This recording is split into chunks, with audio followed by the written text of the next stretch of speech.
Good morning, everybody. Tractor Man 44 here. Yesterday, I had a few minutes, so I kind of made something I thought was kind of neat for my shop. If you're kind of like I am, shop space is premium. Nobody I know of have ever complained about having too much shop space or too much work table space or too many tools. It's just a nature of the beast. You got a shop, you just have to have more. It's all there are to it. But at any rate, had this old vise been sitting underneath the workbench, bought it at an auction here a number of years back. Been wanting to do something with it. It's a real good one, essentially brand new. I mean, it doesn't even have hardly any marks on it at all. But at any rate, didn't want to mount it on the workbench because, well, it just kind of messes up the workbench. I've got some workbenches that have vices on them, and that's all good and fine. But a lot of times, if you got a main layout table or a main workbench, you don't want a vise on it. So you want to have something that's kind of mobile.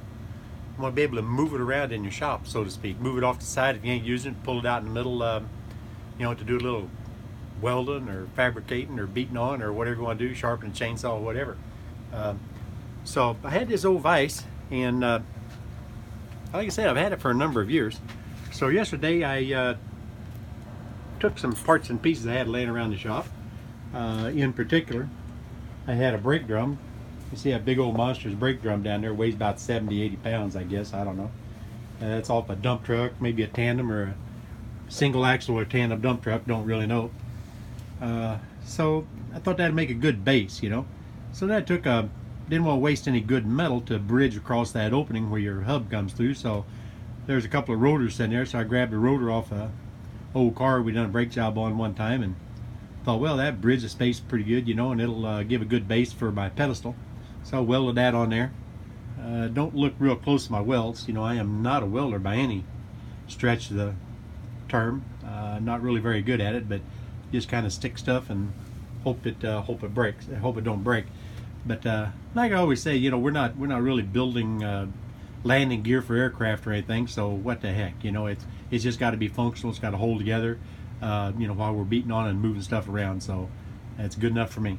But anyway, had some 5-inch steel casing laying out in the pile too. So I brought a piece of 5-inch Schedule 40 steel casing in and determined I needed about 24 inches to get the height that I wanted.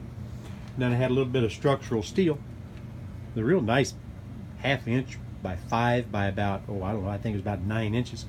And that was going to give me a good base to weld on top of this piece of casing. So I welded that all up and everything and set the vise on top, got my marks and everything, and went ahead and drilled me 5/8 holes in there, and then cut some 5/8 11 threads in it, because what the heck, this is thick enough. It's as thick as a standard nut, and it's probably just as good or better metal than a grade 2 bolt and a grade 2 nut, probably on the order of grade 5. I don't really know what structural steel is, but it's got to be pretty good stuff. But anyway, drilled and tapped that 5/8 11, and slipped this base back in there on the old vise and tightened her down.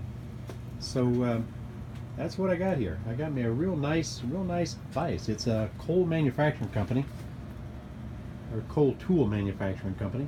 It's out of Chicago, Illinois. It's got a set of jaws in there for for pipe, and then of course it's got a nice spot for round stock. And then of course you can see the top. Man, it's just not beat up or anything. And you can actually see the serrations inside the jaws. So it's a very nice vise in very good shape. But I didn't want to put it on the workbench, so this is what I've done. But it's nice and heavy. It's sturdy. I'll be able to sharpen a chainsaw on it. I'll be able to do some minor welding, and things like that on it. But then I still got the other vices on the other workbenches and everything that are permanently located for that. And this is gonna work out pretty good. This thing's even got a pretty nice anvil on the back end of it. Little horn on it, I don't know that I probably won't beat on that so much. I got a regular blacksmith anvil out front from my granddad's blacksmith shop from years and years ago, so I don't really need that handle. But hey, man, it's a nice counterweight. And also, the real cool thing about this, kind of similar to the Wiltons, you can actually loosen this right here, and you can rotate that vise at whatever angle you want. If you want to put something on, you want to roll it off to the side, cock it at this angle or that angle or whatever. It just rotates, and you latch that back down again, and you're good to go.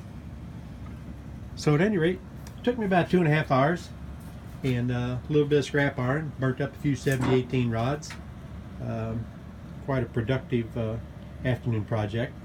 I think it's going to be functional, and I think it's going to be a nice addition for the shop. So anyway, guys, thanks for bearing with me during the discussion. So we'll see you later. This is Tractor Man 44, and I am out of here.